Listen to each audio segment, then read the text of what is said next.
वाह, मेरे अंडों का घर कितना खूबसूरत है, मुझे यहाँ हमेशा सुकून मिलता है। रानी चिड़िया दरख्त से उड़ती है और जंगल में अपने दोस्त खरगोश, तोते और कबूतर से मिलती है और आपस में वो सब खुशगपियाँ करते हैं बैठकर। रानी, तुम्हारा घर अंडों से बना है, क्या वो मजबूत होता है? क्या वो अंडे खाने के भी काम आते हैं रानी चिड़िया? सब परिंदे हैरान थे रानी चिड़िया का अंडों का बना हुआ घर देख।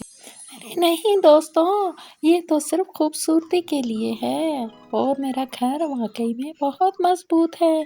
तुम लोग फिक्र मत करो। उसी वक्त तेज हवा चलती है और घर हवा से हिलना शुरू हो जाता है, जिसकी वजह से रानी चिड़िया खौफजदा हो जाती है। रानी, तुम फिक्र मत करो, हम सब मिलकर तुम्हारा घर मजबूत बना देते हैं।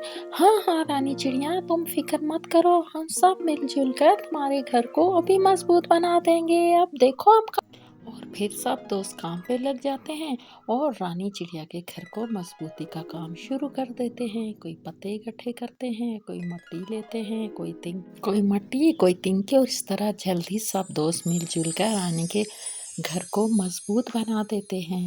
वो घर पहले से भी ज़्यादा खूबसूरत था और सब उसके घर के बाहर जमा हो जाते हैं जब घर मुकम्मल हो जाता है। और यूं सब दोस्तों ने मिलजुल कर रानी चिड़िया के घर को पहले से ज़्यादा मजबूत और खूबसूरत बना दिया। अब वो सब बैठते हैं और एक दूसरे के साथ खुशगपियाँ करते हैं। दोस्तों, तुम सबकी मदद के बगैर मैं ये कभी भी नहीं कर पाती। आज का दिन वाकई बहुत ख़ास है। जियो मेरे दोस्तों, जियो।